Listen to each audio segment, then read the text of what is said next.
Okay, well, hello everybody. Welcome to the Healthy Joints Healthy Lifestyle Show. And today we are going to mix it up a little bit.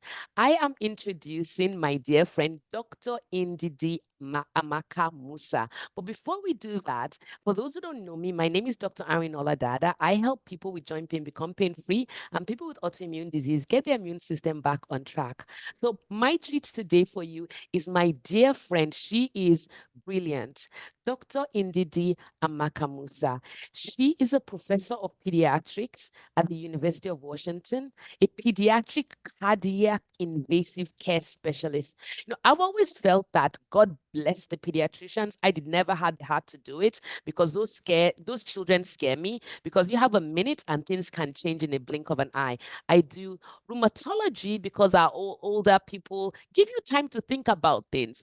But doctor, if you have to think quick on your feet, if you're going to be a pediatric cardiac intensive care specialist, you better be free thinking fast on your feet.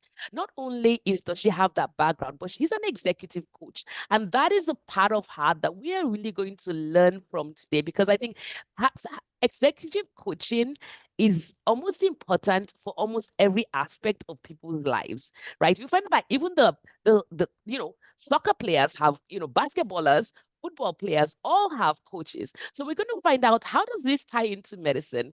And she helps physicians become a better version of themselves by unlocking their full potential and living life professionally and personally as they have imagined for themselves. So with that introduction, I did not even begin to do my dear friend, Dr. Ndidiamaka Musa justice, but I am going to let her introduce herself. Welcome to the show.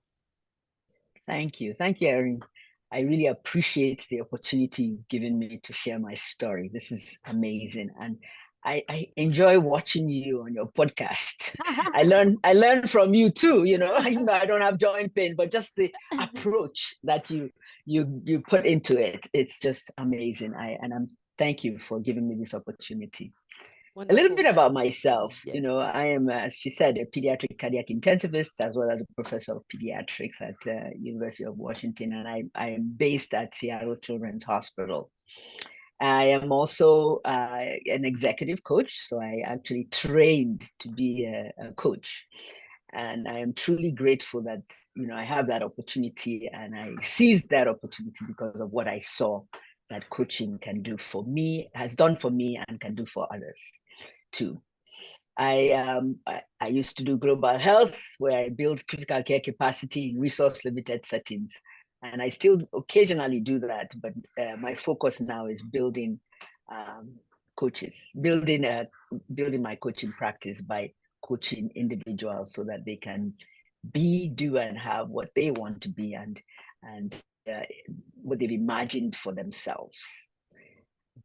Isn't that the source for happiness, though, right? If you can actually achieve those things. So, like they say, when the times comes, we want to make sure that we go in there empty, right? Because we've actually been able to achieve those things, whether it be time with family, whether it's be health, whether it's be career, whatever it is that you want to do.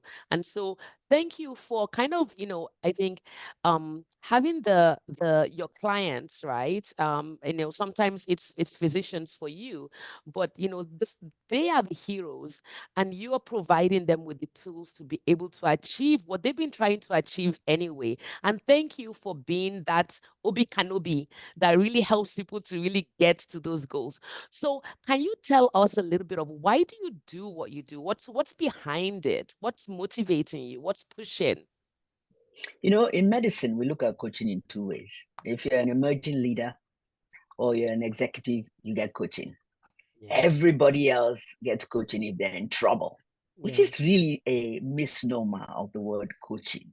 Yeah. And so I started my journey when I moved to Seattle. I was, felt to be, because I was very vocal, I was, I was felt to be a problem. So I was assigned to coaching. And one thing that really helped me approach that in a different light was, a friend said to me, don't look at it that way. Look at it as an investment. And when I changed my mindset about coaching as an investment, it benefited me. I learned a lot about myself. I learned about how do I, react to situations? How do I project my best self rather than, looking at the situation? What do I want to get out of it? So it really transformed my life to the point where I after that coaching episode, I hired my own coach. And as I hired my own coach, I even made significant strides that I had not been able to make for many, many years as a Black woman in medicine. Wow. I was able to become the interim co-chair of my section, which I never would have dreamed of had I not employed a coach or gotten a coach for myself. Yeah. I learned to get rid of the limiting belief systems that did not serve me, and I adopted, a positive mindset about myself. I woke up, I was more disciplined. I invested in myself, in my learning. I adopted a growth mindset and started to read outside of medicine. I realized that there's a lot to learn. There's a lot to impact you as an individual. So you can be, do, and have what you want and live the life that you have imagined for yourself and not be stuck. Because I was certainly stuck for many, many years, not making progress. Yeah. And all of a sudden, within the last 4 to 5 years, I've seen tremendous growth to the point that I even I was given the opportunity to start a program in my own department of pediatrics. That would never have happened had I not gotten a coach who opened my eyes to see who I truly am and what I have in me to be able to do what I can do. Yeah.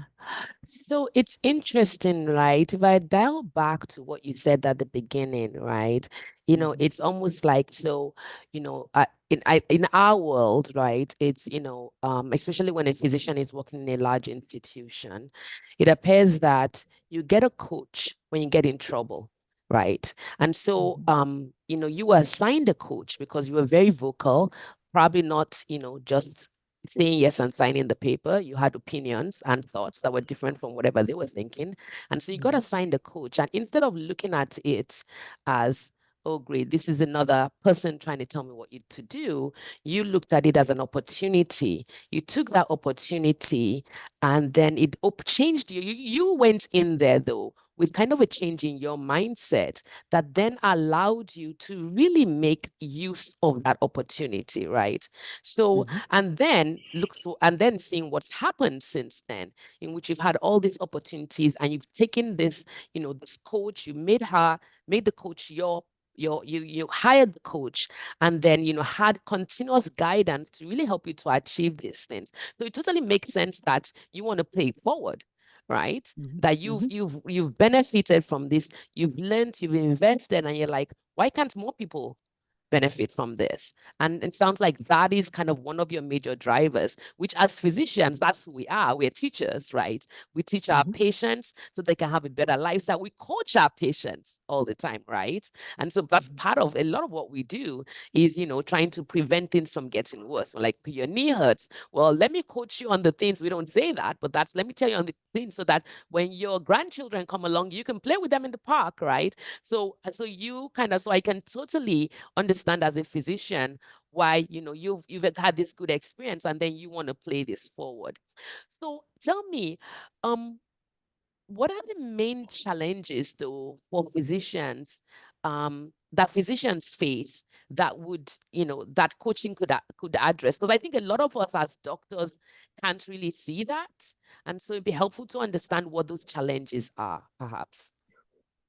Yeah, so many physicians today, especially after the post-pandemic, have challenging workload.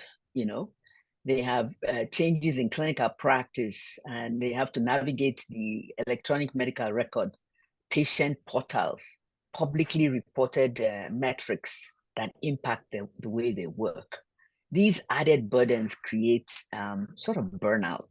I don't like to use the word burnout because it's so used so many times, but in medicine, but it does create a low sense of self-esteem, personal accomplishments are minimized. You feel frustrated in the way things are going in healthcare. And even communication difficulties. People have toxic work environments that impact themselves, so they come to work frustrated, just not able to accomplish the things that they have to do. They have to spend time in the EMR finishing their work at night when they need to be at home enjoying themselves. Yeah. Then there's also the work-life integration or work-life balance. Some people like to use that term. And so all these things sort of place a heavy load on physicians, and just lack of fulfillment and satisfaction. So these are some of the things that physicians face. Now, how does coaching help? They have coaching helps you, first of all, discover who you are. Yeah. It helps you begin to think differently about situations. For instance, you are able to become a better version of yourself, come to work with a sense of well-being, a sense of satisfaction. You have better communication skill sets because you learn how to engage and how to communicate with people. And all of these things have been actually shown to improve patient's satisfaction, because you become empathetic towards your patient. You listen actively to your patient. You focus on what your patient truly wants. So you shift from yourself to others. Yes. And that really helps improve patient satisfaction, patient outcomes. There have been studies to show that physicians who have a good sense of well-being actually have better, translates to better patient outcomes as a result of that. So coaching really, really helps in that area. Yeah, that is really interesting what you say about communication skills. I think that we as doctors, from doctor to patients, I think we think of ourselves as having excellent communication skills. But when we ask the patients, on the other hand, right, when they're on the receiving end, I think they say a lot of things like, I think they get 10 seconds before we interrupt. We're like, okay, got it. And so, it sounds like having coaching would improve kind of the sense of awareness, right? Also understanding, that we also are leading teams, right? So it's not even just communication with patients, it's communication with other our colleagues, members of staff, despite the stress that we may be going under, right? So I can see how that definitely, from a patient standpoint, when you have a doctor that's kind of more aware, right, more self-aware, then I think that you're right. I think that the patients will benefit because there is just that more mindfulness and understanding kind of how the patient is receiving your message, rather than just, hey, I've said it, do it, these are the commands, go and execute, right? So that totally makes sense, I think, basically from a work standpoint. And of course, we are human beings. So if we are having stress, whether it's from administration or at home, it's going to reflect in different parts of our lives, no matter how superhuman we think we are. Right. So, okay, so making sense. So even just from a day-to-day standpoint, when you have a coach, that life is better, basically. Life is better for your patients, life is better for your colleagues, and life is better at home. Okay, so and so we talked a little bit about kind of how it ultimately benefits patients, because you kind of said that basically in communication skills. Any other way that you think that patients would benefit from the fact that their physicians got coached, for instance, or have a coach? Yeah. So apart from communication skills, it also, they feel like what the physician is saying, they can receive it better, Okay. because the physician is thinking about them, and also, utilizing the guidelines. They're not frustrated about, whatever guidelines they have to give the patient. They give the patient better guidelines. And also, it's an exchange. I deal with pediatric patients, so we have to deal with the parents a lot. And parents always feel, and it is so true, they know more about their kids than we know. And it's a partnership. They form a partnership with us in caring for the kids. So you form a partnership with your patient in caring for the patient, and the patient appreciates that.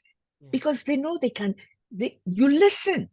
Yeah. You listen attentively Actively. and actively to Actively. what they're Yeah. saying. You're focused on them and they have your attention. Yeah. Yeah. So those are Yeah. ways that, patients Yeah. feel satisfied Yeah. that this Yeah. doctor cares about me. This Yeah. doctor is for me Yeah. and wants to Yeah. see me well. Yeah. Yes, we can say all those things, but if Yeah.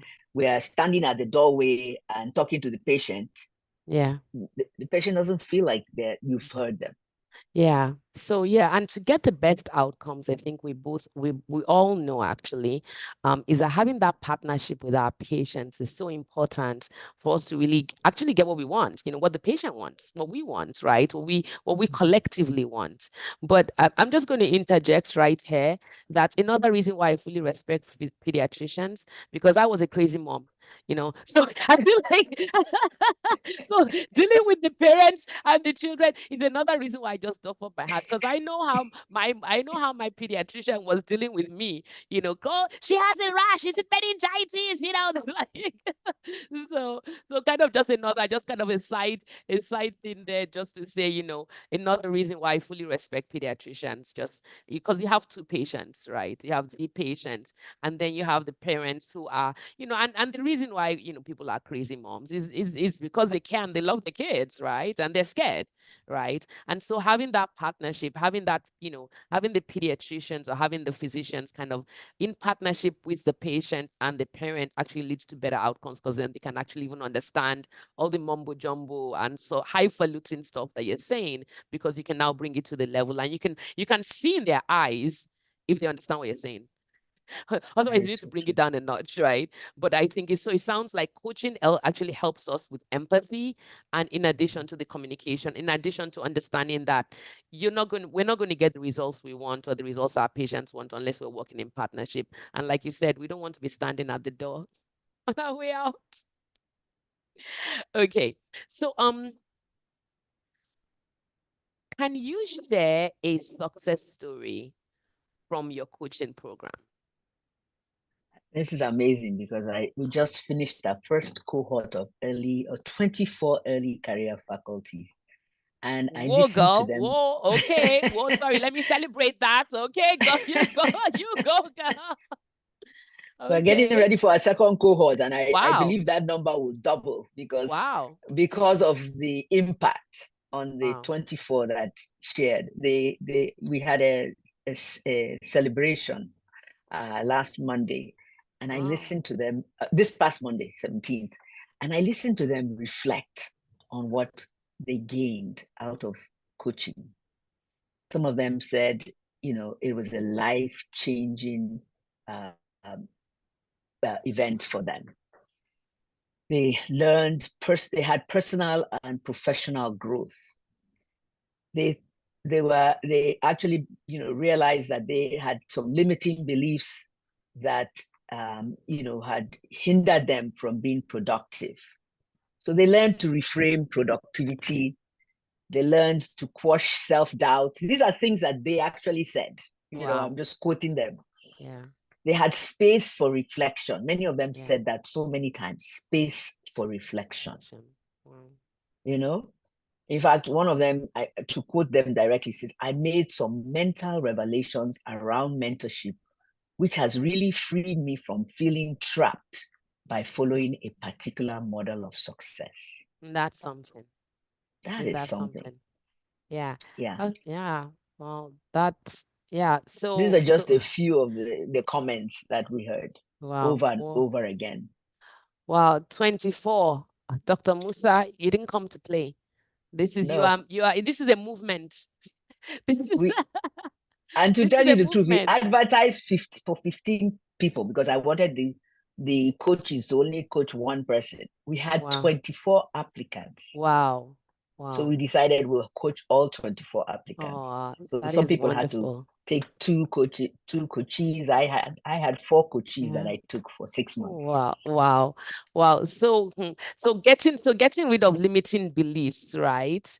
And Mm-hmm. and just having and having having this be life changing for people, and also changing the mindset around mentorship, right? that was freeing. So just as a few things that physicians who have worked with you, and this then kind of reverberates throughout their lives, career, and into patient care. Well, Dr. Musa, this has been really just enlightening for me too, in terms of just, making sure that the take home point seems, can I have you just give me the take home point from your standpoint? Because, I was about to butt in and I was like, okay, let the professional, the expert tell us kind of what the take home point that applies not just to physicians, but to everybody out there who could be listening. What can they get out of this? I just think of Serena Williams. She became the best tennis player because she had a coach. Mm-hmm. Just imagine you can be the best physician, Yeah. your best self, Yeah. by getting a coach who Yeah. can help you get from where you are to where you want to be, by helping you create those light bulb moments, those moments that can help you reflect on what it is you want and what it is you want to achieve, and that is possible. Hmm. It is always possible. Dr. Musa, it is possible. It is always possible. Wow. Thank you so much. I am so appreciative, and so is our listeners. We're so appreciative of you taking the time. You are a busy woman, busy professional executive coach. I applaud you because we met 5 years ago. And in that time, I think that it's just been phenomenal to watch your impact on healthcare globally. Because we didn't even go there, right? We didn't even go to your global impact. Dr. Musa, I don't know, do you sleep 4 hours? I hope you are getting enough sleep because I don't know how you're doing it. But you know what? And probably because you have a coach, right? And probably because you have a coach. And so you've been able to kind of manifest the best, your best self, and able to, reach those goals. And thank you for leaving us with that phrase that it is possible. It is so possible. One last thing I wanted to say is that the coach holds you accountable to what you say you're going to do.